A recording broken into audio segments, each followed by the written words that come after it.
Well, we still have a lot of folks coming in, but we're going to go ahead and get started. Again, thank you all so much. Really excited that you are here today. I'm Jennifer Cipoletti, the Director of Conservation Advocacy for American Bird Conservancy and Director of the Bird Conservation Alliance. We're just really glad you guys are all here today for our webinar on strategies for reducing bird collisions. So this is being put on by the Bird Conservation Alliance, and just a very brief intro. A lot of you folks know about it, but the Bird Conservation Alliance basically unites conservation-minded citizen groups and all organizations with a focus on birds, bird conservation, or habitat restoration and protection are welcome to join.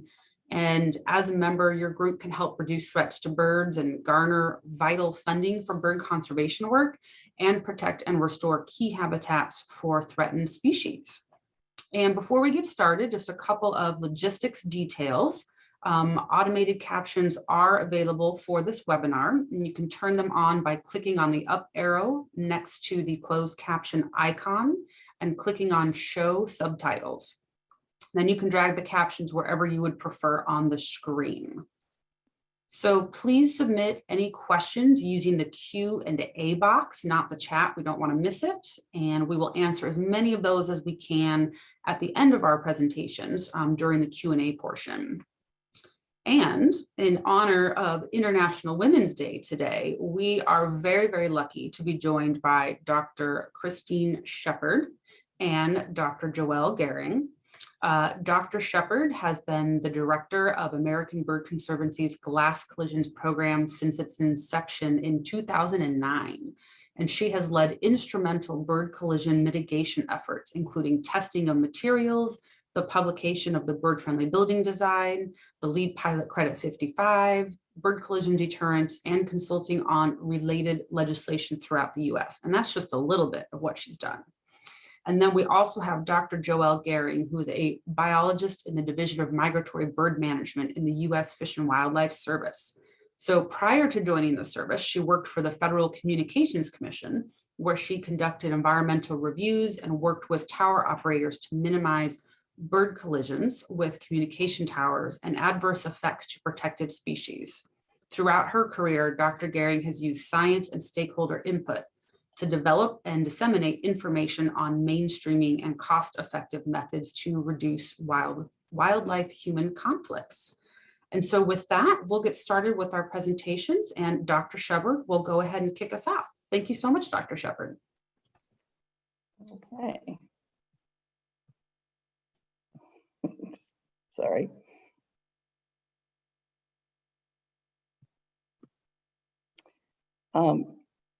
While I'm getting my act together here, I just wanted to mention that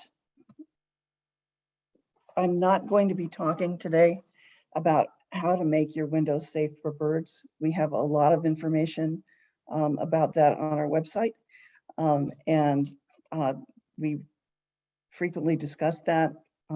Happy to answer questions or provide information for people outside of this context, but today I'm talking about other things.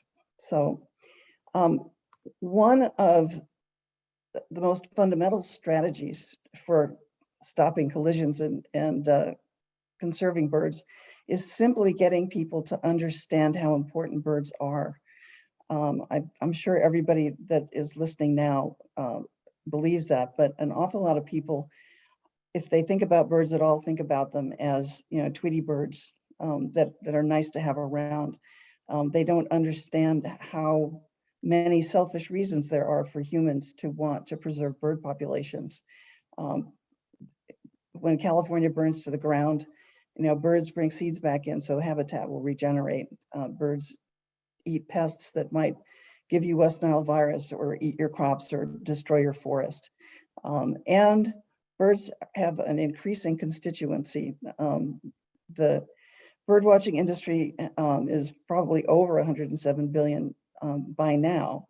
And lots of jobs depend on it, in addition to the people that enjoy watching the birds. Even so, up to 1 billion birds die every year from collisions with glass walls and glass windows. Why is this? A lot of people don't understand it, partly because they believe that they can see glass. Humans can't see glass any better than birds can, and people are injured every year walking into sliding doors and things like that. Birds never understand the concept of glass the way we learn it. If I take away the cues that tell you where glass is, you can't tell me if this is a picture of a tree or a tree seen through a window, or if it's a reflection of a tree. Now, if I give you a little bit more information, you know there's got to be glass involved because you can see the crack and the right angles. But only when I give you this much information do you know it's a reflection. Birds can't use any of those cues. They never understand the concept of glass as a transparent barrier or a barrier that looks like a piece of habitat. We learn this when we're so small that we don't remember ever learning it. But to birds, what they see is what they get. They take what they see literally.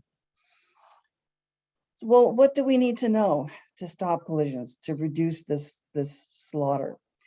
We actually have all the information we need to reduce the number of collisions every year. Well, maybe not to zero. I think that would probably be impossible, but significantly.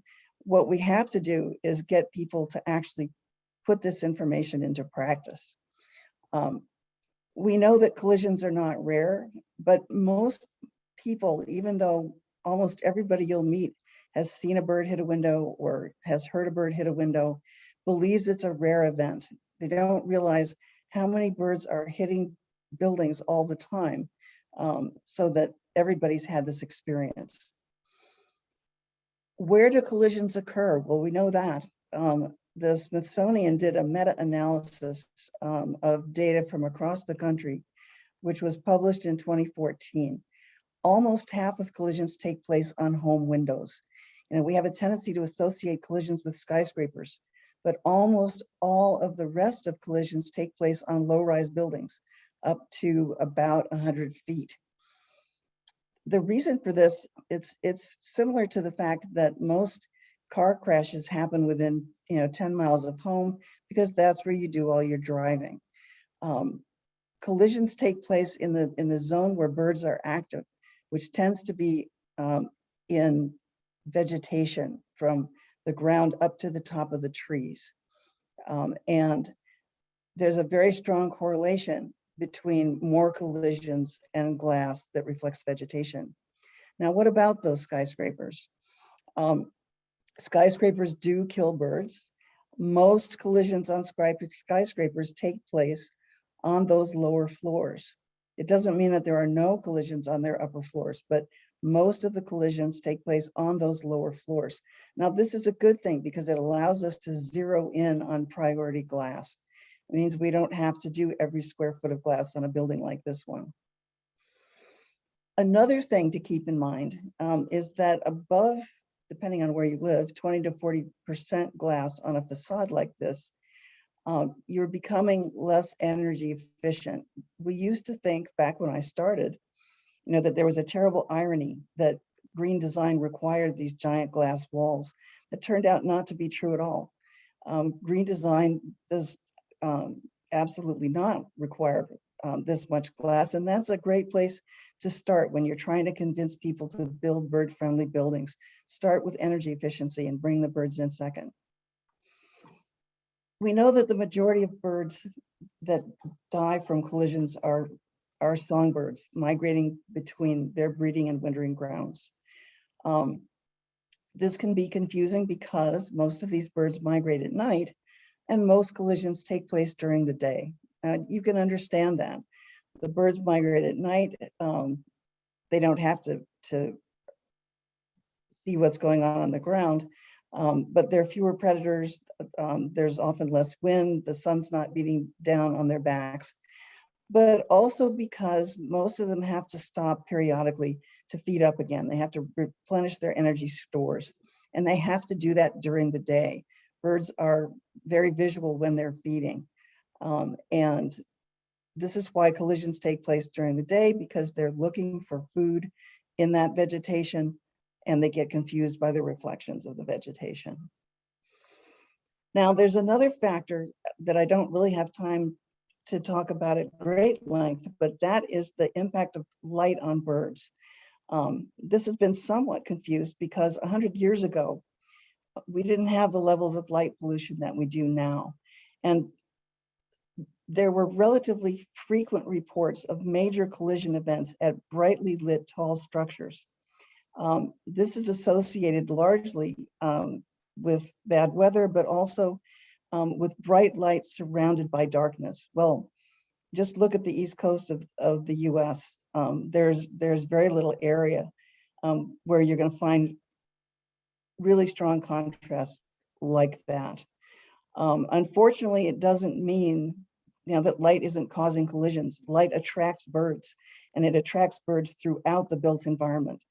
So collisions are happening everywhere, and it's actually harder to study them because almost any place where glass and birds coexist, you'll find collisions. Well, so what are some of the other strategies we can use? ABC has a policy department, and when I first started doing this job, I wasn't really sure why I was in the policy department.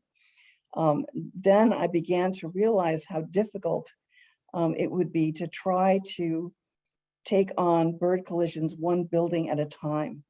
I'm often contacted by people who are appalled when they see a building that's being announced in the newspaper. What can they do to stop this? Well, by the time plans have gotten this far, not only is this a legal building, but thousands, if not hundreds of thousands, have already been spent, and everybody involved is in love with that building. The best way to stop this kind of building from being built is to make it essentially illegal. To make people think about birds at the beginning of the planning stage so that they aren't building buildings that are death traps for birds. We should pass the Federal Bird Safe Buildings Act. This is a federal level law that has been proposed by our Congressman Quigley. It would require that the General Services Administration develop bird-friendly guidelines for federal buildings. Beyond that, it would be an incredible example for jurisdictions across the country. It would really make more and more people aware of this issue. Now, the fact is, over the last 10 or 12 years, a lot of different jurisdictions have passed legislation mandating bird-friendly design and bird-friendly buildings. This has happened at the level of towns, of cities, of counties, and of states. The most recent legislation, or at least the strictest legislation that has been passed recently is in New York City, where it's required that 90% of the glass up to 75 feet be bird friendly. So what's a bird friendly building if we're mandating this? What does it mean? Does it mean bunkers, no glass? Does it mean weird looking structures? It does not have to. There are lots and lots of buildings out there that weren't designed for birds that are bird friendly. And there are plenty that were designed to be bird friendly that are beautiful. The New York Times building accomplishes this by putting most of its glass behind an external screen. The Statue of Liberty Museum on the right has bird friendly glass, which is almost impossible to see in this picture. But the glass has narrow vertical black stripes on it. What's interesting is when you talk to people in the building, they don't notice it. They're looking straight past that glass out to the Statue of Liberty. Another strategy is simply using less glass, which is something that often happens where security is paramount. This is the emergency call center in the Bronx that replaced the one that used to be at the base of the World Trade Center. This is a building in Mountain View, California, which mandates bird-friendly design. It shows that if you want to build a glass box, you can make it a bird-friendly glass box. They use glass with what we call a frit pattern, narrow lines made out of small ceramic dots. You can see out very well, and from a distance, you really don't even notice that the pattern's on the glass. This is kind of a weird looking building. This is the FBI headquarters in Houston, Texas. That structure is made of glass and it's a sunshade. It also is a security measure. You can see that it would be difficult to eavesdrop on what people are doing in those offices. This is simply a glass with a shade structure embedded in it. The S.J. Quinney School of Law in Utah, where there's no requirement for bird-friendly glass, decided to make their entire building bird-friendly using 3 different strategies: a bird-friendly glass, glass behind louvers, and glass behind insect screens. And this building shows that you can have shiny reflective glass and still be safe for birds. These vertical lines are always between the reflection and the bird's eye, and that makes it bird-friendly. So, okay, what does make glass bird-friendly? Visual markers with the right size and spacing. What we're trying to do is call birds' attention to what's in front of them and make them believe that there's a complex environment, a cluttered environment that they don't want to fly through, either because the spaces are too small or it would just be too hard to do it. You can use any kind of visual markers. Lines and dots are sort of the most frequent. And we do have size guidelines for those. Lines should be at least 1/8 of an inch wide. Dots should be at least 1/4 inch in diameter. Better to do bigger if you can.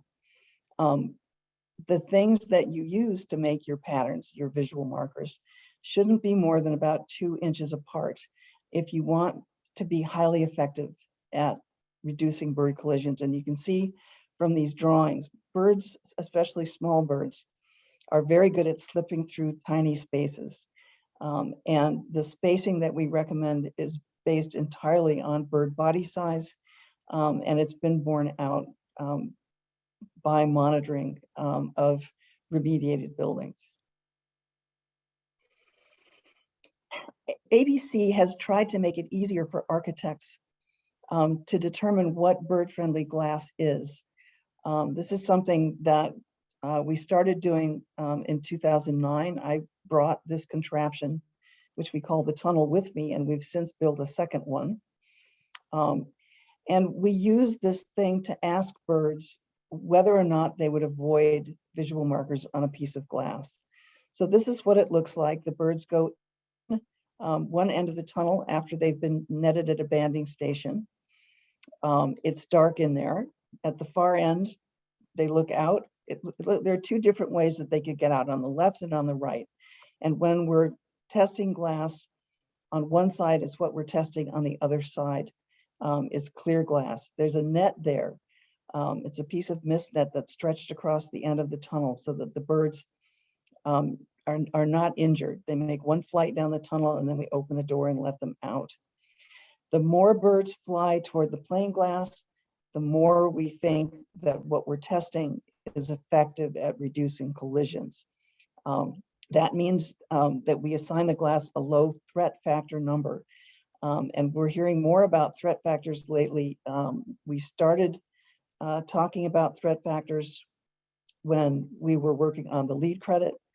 And legislation is now starting to use threat factors to specify the level of bird friendliness that's required from the buildings. I'm just going to run through a few examples of the kinds of glass that are bird friendly. You've seen this one before. This is that Mountain View building. But we talk about bird friendly glass a lot. We don't always show people what we mean. This is glass that's been generated by algorithms that can crank out any number of patterns using the spacing that you asked for.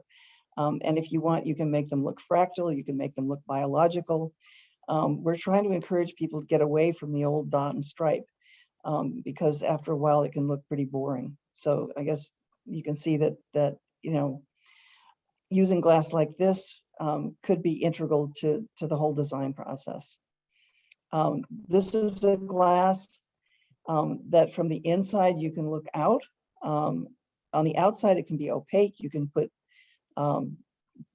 artwork on it. You can, in this case, you can put a quote on your building, but it doesn't have to mean that people can't see out. This is an exciting new glass. And yes, it's dots, but these are three-dimensional, very shiny metallic dots, which means that you can get effectiveness with a much smaller dot. And that means that from the inside, you hardly notice these dots looking out, even though birds avoid the glass very well. Surface one etch glass is something that is highly effective. This is probably the busiest pattern that the Walker Glass Company manufactures.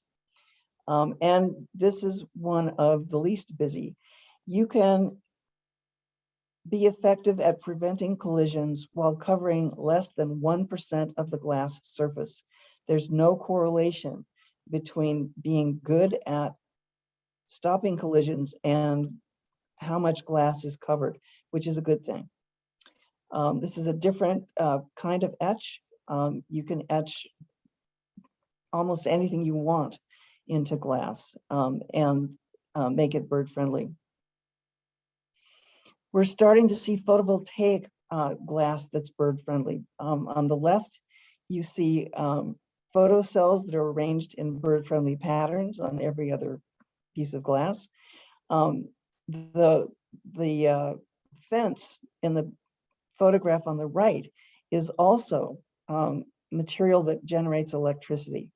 So this is actually very exciting to see two things like being bird friendly and generating electricity in the same product. There's one group out there that's actually making photovoltaic stained glass. And ultraviolet glass, you've probably heard about it in the past. There are half a dozen companies now making UV glass. There are issues with UV glass though. Humans can't see it. Not all birds can. Some birds can. It's important to remember that there isn't really any UV in the early morning when birds tend to be very active and most collisions occur. And on a day where the UV index is low, again, your UV glass isn't going to be very visible. So there is a place for UV glass in the world, but it's not the be-all end-all solution.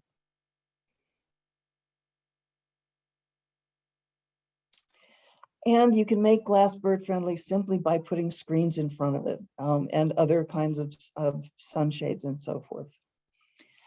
Another strategy that we use a lot is trying to educate architects. Architects design these buildings that are killing birds.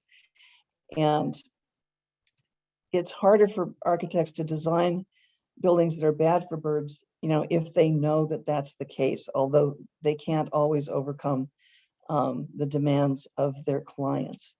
But we teach continuing education classes for architects. We also talk at architectural conferences, trying to reach out to as many people as we can and show that you can build beautiful buildings that are friendly for birds, generally without spending extra money.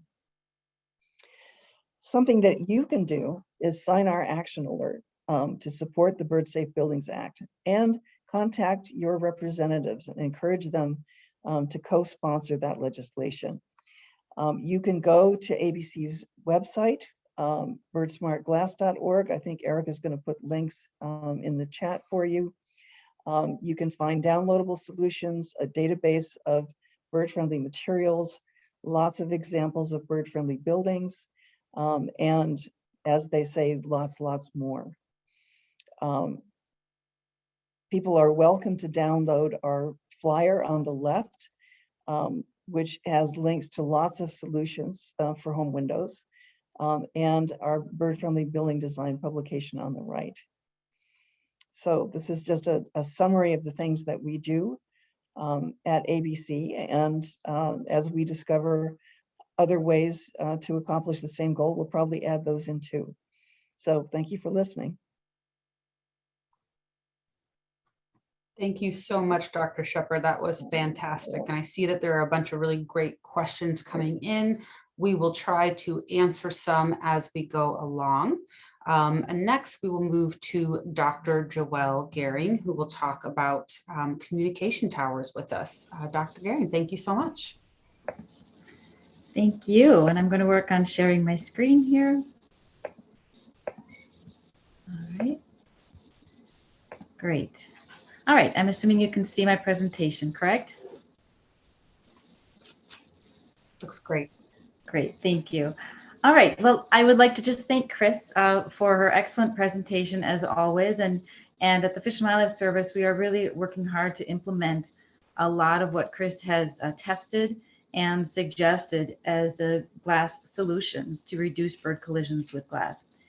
We are working quite closely with Chris on some of these issues. So thank you for her great work over the many years.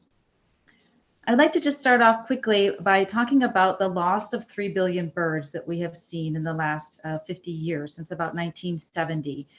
And this was from a publication that came out in Science in 2019 by Rosenberg et al. And one of the main things I want to point out here is that many of us understood that yes, we were losing birds and their populations were going down. And I don't know that all of us understood the real ramifications and impacts of, and that these were familiar species. You know, Baltimore Orioles are a species that a lot of people can connect with from urban areas, and a lot of people feed Baltimore Orioles, etc. And they're just one example of the many birds that we have lost. Of course, the species is still there, but we've lost 2 in 5 Baltimore Orioles since 1970. Eastern meadowlarks, another song that is very familiar to me, living here in the East. We've lost 3 out of 4 eastern meadowlarks since 1970. So these are significant numbers. And many of these birds that are declining are the same species that are colliding with glass and colliding with communications towers. But I also want to point out that we have many reasons for hope and optimism. Through actions, regulations, and better practices, we have increased the numbers of raptors. We have up 15 million raptors since 1970, and that's thanks to conservation efforts. Similar but different conservation efforts through habitat protection and collaboration and partnerships, we have gained 35 million waterfowl since 1970. So we have reasons for hope, and the collision issue is one example of why we should be hopeful. We have options and opportunities to make a difference. A publication that came out in 2012 by Longcourt et al. Demonstrated that 6.8 million birds per year are colliding with communications towers in the United States and Canada. Most of those, like 6.6 million, are colliding with towers in the United States. We have a lot more communications towers than Canada does. And I always like to take this slide with showing this beautiful sunrise in Michigan next to a communications tower to talk about the variables that birds are using for migration, which kind of helps us understand why we might be seeing these issues with birds colliding with towers. Most of the birds that are colliding with towers are night migrating birds. They're long distance migrants. These are the birds that most of them are very tiny, and they are migrating from northern climates down to Mexico, Central America, even South America here in this part of the world. And these are tiny little birds doing amazing feats. And I always love to talk about migration. It's an incredible thing. These birds, some of them hatch out of the egg, and a couple months later, they're making these long distance migrations. They are using stellar constellations to navigate. They don't have GPS or maps like we do, and some of us still get lost even with our GPS and maps. These birds have neither of those things, but they are using stellar constellations throughout the night, which are moving throughout the night. Well, the stars aren't, but the Earth is, and they are still able to navigate using those variables. They are using sunrise and sunset if they get far off, of course. They are using magnetic fields of the Earth, and sometimes they're using landscape features as well. But one thing that seems consistent is that light is an attractant for most of these night migrating birds. And therein lies the problem with a lot of the glass issues as well as communication tower issues. So which birds are colliding with these structures? Well, most frequently we are seeing songbirds, shorebirds, waterfowl, very similar to the glass issue, although there are some differences as well. We tend to see fewer hummingbirds at communications towers. And it was very heavy on the warblers, tanagers, vireos, thrushes. Those of you who follow the birds of conservation concern categories, we have 13 BCCs, or birds of conservation concern, that suffer annual mortality of 1 to 9% of their estimated total population. You can see the list there, and Longcore et al. Quantified this in 2013. Yellow rail, Swainson's warbler, pied-billed grebe, bay-breasted warbler, black-throated blue, golden-winged Kentucky, worm-eating warbler, prairie, ovenbird, scarlet tanager. Those are all over 2% of their population is lost every year. So what are some of the variables related to these bird collisions? Well, similar to the glass issue, weather can play a role in it. If those night migrating birds can be disoriented or be more attracted into lit objects when we have inclement weather, such as fog or even snowstorms, depending on where they are. So that can be a big variable. Where the tower is located in the landscape can be an issue. Is it located along a bird concentration area, etc.? What does the tower look like? Is it supported by guy wires, or is it self-supported? How tall is that tower? Is the tower jutting up into the migration layer that's, could be as low as 1,500 feet or lower in inclement weather, or is it a shorter tower? And then what is the tower lighting system like? We've mentioned lights. I'll talk more about that in a second. But I wanted to point out that for those towers that are already on the landscape, the thousands of towers that are already on the landscape, the tower lighting system is one of the few things we can change. Rarely are towers changed in height. Their support systems, that's once they're built, you can't take the guy wires off. We don't change their location in the landscape once they're built. And of course, the weather, no one can control that. So the tower lighting system is an important variable to focus on in this issue. And these are some data that I'm presenting. I don't need you to focus on the exact numbers, but I want you to focus on the ideas here. And for this particular slide, we're looking at some data from Michigan, where I did a lot of the experimental research with my collaborators. And towers with guy wires are involved in more bird fatalities than towers without guy wires. So the more surface area that we have up in the sky with birds flying nearby, the higher the risk for migratory birds. Taller towers are involved in more bird fatalities than shorter towers. So as I mentioned, those taller towers that are already up into the layer of bird migration present a higher risk for migratory birds. And here's the lighting variable that we mentioned earlier. Towers with non-flashing lights, so those lights that do not flash, they're steady burning lights. Those towers with non-flashing lights are involved in significantly more bird fatalities than towers lit with only flashing lights at night.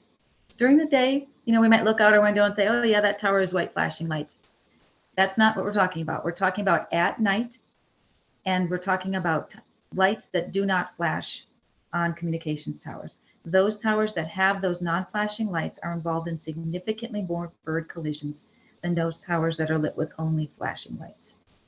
So again, I wanted to mention this is similar to the lighting issue in urban areas that Chris was mentioning. And I also wanted to mention that our World Migratory Bird Day this year will be focusing on and highlighting the issue of reducing lights at night for migratory birds. So back to towers. We found that a 50 to 70% reduction in bird fatalities by extinguishing or eliminating those non-flashing lights at night. So why were towers ever lit with non-flashing lights? Why weren't they all lit with flashing lights at night? Well, because we didn't know, and we wanted to make sure the towers were safe for pilots. That's why the lights are on the communications towers. So that historically, the Federal Aviation Administration, the FAA, recommended that towers that were of a certain height, taller than 199 feet typically, that they be lit with a combination of flashing red lights and non-flashing red lights. If they were lit with white lights at night, they could be lit with only flashing lights. The problem was that flashing white lights is not a comfortable thing for the neighbors. And so many people in the tower industry wanted to steer toward red lights at night, but those combinations always included a non-flashing light component. However, in 2015, the FAA changed their advisory circular, which is basically their recommendations for tower lighting, to include only flashing lights on communications towers. And they did this in the interest of migratory birds. So that is a great kudo to the FAA for considering migratory birds in their tower marking and lighting advisory circular. And another great thing, Transport Canada, which is the Canadian equivalent of the FAA in many ways, they also followed suit and made it an option for communications towers to be lit with only flashing lights at night. Now, Transport Canada made it an option. The FAA made it a requirement for all towers that were approved or were determined, they have a marking and lighting determination when they are proposed, and anything approved after 12/4/2015 was required to have only flashing lights at night. Okay, so we're going over some of the same information again. I just want to emphasize and re-explain if people are a little overwhelmed by all of this FAA tower lighting talk. In summary, the new FAA lighting standards extinguish non-flashing lights on towers taller than 350 feet above ground level, or AGL, and reprograms them to flash on towers that are 150 to 350 feet tall.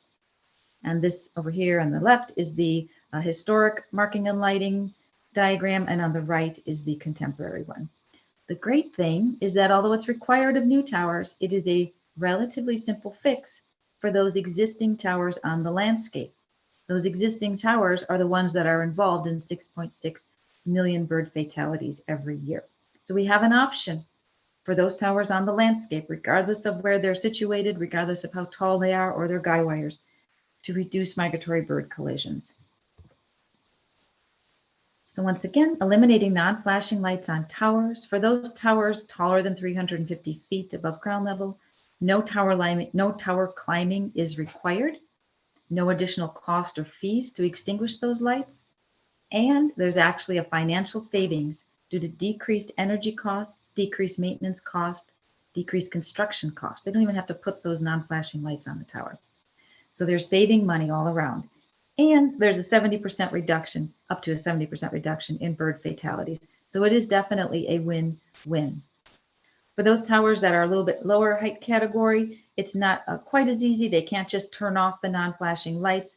They need to typically relamp the tower to an LED system if they're not LEDs already, because that's the best option for reprogramming non-flashing lights to flash. But again, they can find a 70% reduction in bird fatalities. And because LEDs are more cost effective, eventually they recover those costs of installing LED lights instead of the traditional xenon or incandescent lights. So the FCC, the Federal Communications Commission, which registers these communications towers, they encourage tower owners and operators to take advantage of this cost-saving light change, which also reduces bird collisions. Those for those existing towers. And the FAA stated when they released their new advisory circular that new tower lighting schemes should now follow the revised guidance, and operators of towers with the old lighting system should submit plans explaining how and when they will transition to the new standards. But as you can see here, there's no requirement that towers built before 2015 use bird-friendly lights. So we have some work to do. We have outreach that is needed. This is a cost-saving opportunity, but not everybody is aware of it. And we understand, based on general life experiences, that when we're busy, we tend to think, oh, if it's not broken, why fix it? But we understand why they should be implementing these new lighting systems, and we have the motivation to do so, right? So this is an app that is not a Fish and Wildlife Service product, but it is part of the ABC webpage, and it is based on Federal Communications Commission data, and it's called songbirdsavr.org. So I encourage you to write this down if you're taking notes. It's songbirdsavr.org, and you can always email me if you forget or lose your notes. But this is a pretty neat system that includes the communications towers across the United States. that are taller than 350 feet and using non-bird friendly lights. So these are the easy fixes, the low-hanging fruit. They're taller towers. They include that non-flashing light component, and all they need to do is go through a couple steps that are free and extinguish those non-flashing lights to immediately start saving energy and start saving migratory birds. So this is what it looks like kind of when you first get on the web page. From there you can zoom in, and I went to my great state of Michigan, and you can see the green areas and the red areas are important bird areas, some of those being state and some of those being global, and the dots are the communications towers. Once you zoom in, you can click on a dot and find out where it's located. The top number there is the registration number, the FCC registration number. From there, you can see what's the business name. And I'm not picking on this tower in particular, I'm just using it as an example. And you can see the owner, where the owner is. You can even see an email address for most of these towers. And if you zoom down, I'm sorry, if you scroll down within that white box, which I don't have a screenshot of, you will see that there is a link to a letter, which is here, that will it can be a template if you wish to send to the tower owner via mail, because you have the address as well. And if you have the email address, you can copy and paste it into an email. And this, I want to emphasize, is a positive letter, because this is a positive issue. They were lighting their towers historically in accordance with what the FAA asked them to do. But from here on out, they have an opportunity to save some money and to save migratory birds.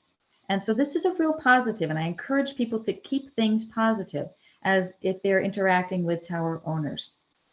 And I also want to encourage people to realize that this is something that groups can get involved in. I have talked to Girl Scout troops and Boy Scout troops who have been interested in making a difference in their local area for the migratory birds moving through their region. And so this is a real fun opportunity. I did just notice here that it says May of 2012, the FAA published a report. That was an early report that came out. The FAA allowed people to start changing their tower lights then, but they made it more official in 2015. So we have some next steps here, which I've already mentioned a little bit, but as a Fish and Wildlife Service employee, I am very pleased and excited to work with the tower industry to educate them about these opportunities. I work with all other regulatory agencies and scientists, the general public, etc., about this opportunity to reduce bird collisions while saving money. We are working to encourage owners of existing towers to save money in birds, and working with our federal agencies to encourage the inclusion of this issue in their reviews of new towers that are coming out. It's important for tower owners to receive information multiple times from a diversity of sources. So they've already heard from me, I can guarantee that. They've already heard from ABC at the headquarters level, and they would probably benefit from hearing from the general public as well, that they are concerned, we are all concerned about this issue, and that they have an opportunity to save money while also saving birds. Many federal agencies are working to integrate new tower lighting options for existing towers into agency reviews of new tower projects. So, hey, you know, Verizon or another industry, you'd like to build a tower here. How about your existing towers? What's the lighting like on those existing towers? And we have guidance at the Fish and Wildlife Service that can be used when reviewing proposed towers, suggestions on how to improve the projects to minimize the impact to migratory birds. So I want to just point out these two bullets here as an opportunity for anyone to get involved in. As you saw with the Songbird Saver app, we can encourage owners of existing towers to save money and birds, and that it's very important that tower owners receive information from multiple times from a diversity of sources. And here we talk about hope. We do have reason to be hopeful on this topic. We have seen since the beginning of this work a steady increase. That sometimes I could venture to say it's almost exponential increase in the numbers of towers that are lit with bird-friendly lighting. But we still have a long ways to go. And there are many towers, and I guarantee that when the sun goes down today where you are, that you will not be looking at communications towers the same way. I know I certainly do not. And this young man has been with me through the whole time. This is my son, and in 2005 we were working on this issue, and we still are. That's pictures from 2017 on the right there, and he grew a lot, but there it is a smaller light. I don't want you to think he's a giant and compared to these communication tower lights. That's an L810 on the picture on the right. And we've been working on this issue for a long time, and sometimes it takes a long time to accomplish these goals, but I encourage people to get involved and remain involved in a positive way to keep things moving in the right direction. So I'd like to thank you for your time today, and I would like to encourage you to ask me any questions. Our webpage is, our Fish and Wildlife Service webpage is in the process of transitioning, and I will admit it's a little messy right now, but you can always email me for additional resources that we have online, and I'd be happy to share you the direct link with you. At this time, I would like Erica, one of our hosts, to play a video that the Fish and Wildlife Service developed for the communications tower industry to help them understand what the benefits are of extinguishing their lights. And so this is about a 4-minute video, which should bring us at a great time to be answering questions at that time.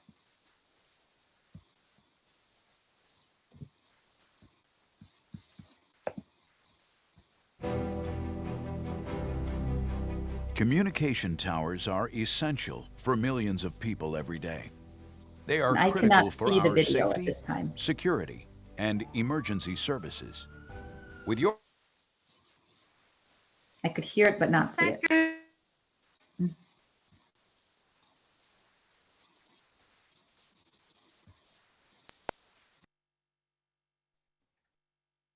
Can you see it now? Yes, thank you. communication towers are essential for millions of people every day. They are critical for our safety, security, and emergency services. With your help, we can add one more benefit to that list. It will also save you money. How can you save money? Less electricity and less maintenance. Tower owners can save $500 to $1,300 a year. That means thousands of dollars over time. New guidelines allow exclusive use of flashing lights and, in some cases, extinguishing side lights. LED lights take your savings one step further. Number one, it's LED, so there's less cost. Number two, the stability of LED yields less maintenance over the life of the system. And then again, there's less fixtures on the tower, so there's less stuff they do have to repair when it does break. So it's been, like I said, a grand slam across the industry. These changes have another benefit: saving birds. When tall structures are lit at night, migrating birds can become disoriented by steady burn lights. They are drawn toward the light and collide with the structure or each other. More than 6 million birds die this way each year. But there is a solution. Exclusive use of avian-friendly flashing lights can save up to 4 million birds a year. That means hundreds or thousands of birds during the life of a single tower. When you decide to change the lighting on your tower, you have to seek approval through the FAA and the FCC. And what I've noticed is that if you're moving from non-avian to avian, your success rate's very high. It's a fast process, and it's a classic win-win-win for all parties concerned. What do you need to know? For towers over 350 feet, you only need to extinguish non-flashing lights. It's as easy as flipping a switch. For towers under 350 feet, relamping may be required, but LED bulbs will reduce your operating and maintenance costs. If security lighting is required, consider motion sensor lighting. It will reduce your energy use and the number of birds attracted to your site. It's important to note that reducing tower lighting will not put aircraft at risk for collision. In fact, the FAA recommends these lighting systems. The idea is to keep people off the towers as much as you can, yet still maintain that degree of safety for the traffic, the air traffic in the skies. So by virtue of the fact that we eliminated a lot of the maintenance, we eliminated a lot of the climbs. The three-step process is easier than you think, and there are no fees. 1. File a marking and lighting study with the FAA. 2. Once approved, file Form 854 with the FCC online or by mail. 3. After the change is granted, extinguish, reprogram, or replace your lighting. Per the FAA, flashing red lights should flash at 30 FPM, plus or minus 3 FPM. All of the industry is pushing toward a more avian-friendly network. You've got the larger tower owners, of course, are on board with this. The smaller tower owners, mom and pops, I am very encouraged by what I've seen over the past year, year and a half. They're starting to jump on this bandwagon as well. Our industry has made thousands of avian lighting conversions, which is part of the win-win between the migratory birds, the carriers, and the tower owners. We want to thank the owners of more than 8,000 towers who already converted their lighting.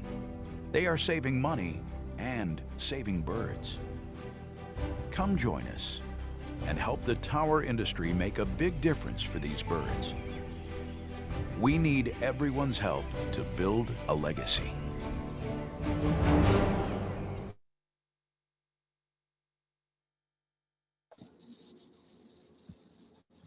Thank you Just so as a- much.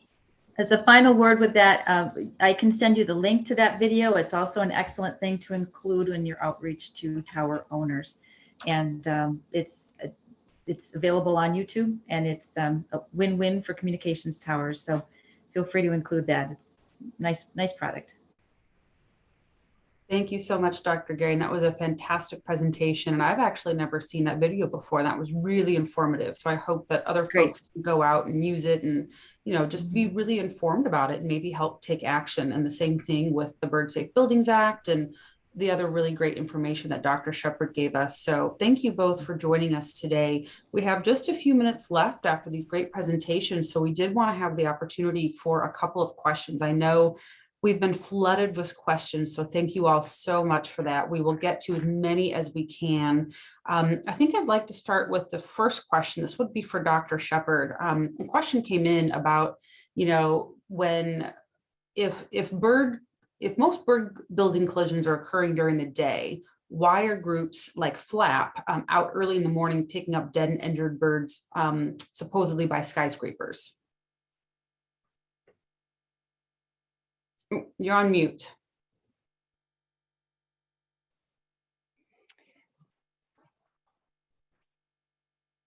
Have you ever seen Toronto? It's a big glass city. There are a couple of things going on here. One, birds become active at dawn, so there are a lot of collisions early in the morning. If FLAP and other monitoring programs don't go out before people start going to work, a lot of birds are swept up by maintenance people, even if they're not dead yet. Once there are a lot of people on the sidewalks, you don't have a chance to rescue a bird, which is what a lot of these guys are trying to do, is save the birds that aren't dead yet. But for birds, dawn often comes before it does for us. They've got big eyeballs. Yes. And another actually quick question for you, Dr. Sheppard, is about the cost. There are several questions about the cost of bird-friendly glass, or about the cost of being able to include mitigation techniques that are bird-friendly. And so do you know if bird-friendly glass is becoming more competitive with traditional glass that most homeowners would have or buildings would have? There isn't a lot of bird-friendly glass right now that's appropriate for homeowners. There are lots and lots of products that homeowners can use to make their windows bird-friendly. But when you're talking about building a skyscraper, yes, bird-friendly glass, what you don't want to think of is designing a building and then changing the glass out, because that's really a retrofit. You have to start your design process with bird-friendly strategies in mind. There's a lot of overlap between strategies that protect birds and strategies that reduce your consumption of power, reduce your needs for heating, and so forth. We have a number of case studies like the Jacob Javits Center in New York City, where they saved so much energy that there was absolutely no incremental cost for the bird-friendly glass. That's really great information to know. Thank you very much. And I have a question for Dr. Gehring, actually. So the question came in is, how frequently is the tower location or data site, the Songbird Saver app, updated? Because obviously, you know, as towers are updating their existing lights, we'd want to keep relevant on that. Mm-hmm. Yes, so the app is due for a database update at this time, but for a while it was updated every 6 months, but I think it has been probably about a year and a half at this point. So it is due, but it, you know, if you ever want to spot check it, you can just go out to the tower at night and see pretty clearly whether there's not flashing lights on a tower. But we're hoping that the app will be updated again in the next several months. Great. Thank you very much. And actually, I had a chance to play around on that website. It's really fascinating how well it works. And it's such a really great resource. Mm-hmm. Yes. Another question that we have is, I guess, could be for both of you, also for Dr. Sheppard as well, is there's quite a few questions about what homeowners can do. And I know that we've put some really great resources in the chat about where you can go. We have a collisions database that kind of breaks down a lot of the really great resources out there and the solutions for bird-friendly buildings. And is there anything that you would say to people who are trying to talk to a nature center or their office building or their neighbor about how they can help do this effectively but inexpensively? I can tell you what I did.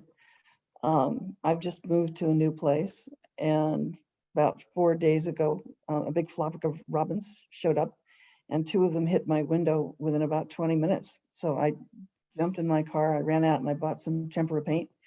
I used the corner of the sponge and I just put stripes every 3 or 4 inches on the glass, and I haven't had a collision since. So there's some very simple things that you can do as an emergency response. There are more elegant things that you can do once you've done that, depending on where you want to go with it. Great. Thank you very much. And one other question for Dr. Gehring. Is anybody else using the Songbird Saver app? Is this something that is beyond the U.S.? Are there other people that are interested or using it? No, it is right now. It is for the United States and is for those towers, as I mentioned, that are taller than 350 feet and marked with non-flashing lights at night. At this time, it does not expand beyond the United States. And actually, from what I've experienced, it's harder to get data from some of the other countries. The United States is a pretty open system of accessibility with the Federal Communications Commission, with where communications towers are, how tall they are, who owns them. And those data are not as easily accessible in Canada or Mexico. And I don't know about the world beyond that. Thank you. That makes sense. Mm-hmm. I know that we somehow have run out of time. We were able to get to quite a few questions. There are still plenty more in there. What I would do is encourage everybody to check out these resources that we have. We put some of these in the chat box earlier. They're really, really great ways to help get involved. There's our Glass Collisions website, the Songbird Saver app that Dr. Gehring mentioned. We've also got the Bird Conservation Alliance in there. And there were also several questions. This recording will be available in a few days once it has a chance to download, and it will be sent out to everyone who registered. So if you are interested in being able to view it again, that is something really helpful. And the ABC Birds website has some really, really great additional resources on legislation, on mitigating home and office buildings. The Bird Safe Buildings Act is something that Dr. Sheppard talked about, and this is a bill that was able to pass the House twice last Congress as amendments to larger packages. And so that's really, really great momentum at the federal level. And even though there are voluntary measures happening, and there's the LEED certification, and the General Services Administration has different ways of encouraging this to happen, we want to make sure that the federal government is actually a leader in bird safe buildings across the board. So that is one reason why the Bird Safe Building Act is so essential, to get that support there. And so we would encourage everybody to click on that action alert we put in there earlier, and to send a letter to their member of Congress. And again, I just wanted to take a minute to thank Dr. Sheppard and Dr. Gehring for joining us on International Women's Day. This was really fantastic. I know we didn't get to all the questions, and we have a lot of other programs that we work on as well at ABC to help mitigate bird deaths. So just thank you both for joining us. You're welcome. Thank you for the opportunity. Great. Thank you all so much. And please feel free to reach out questions. Have a great day. Thank you.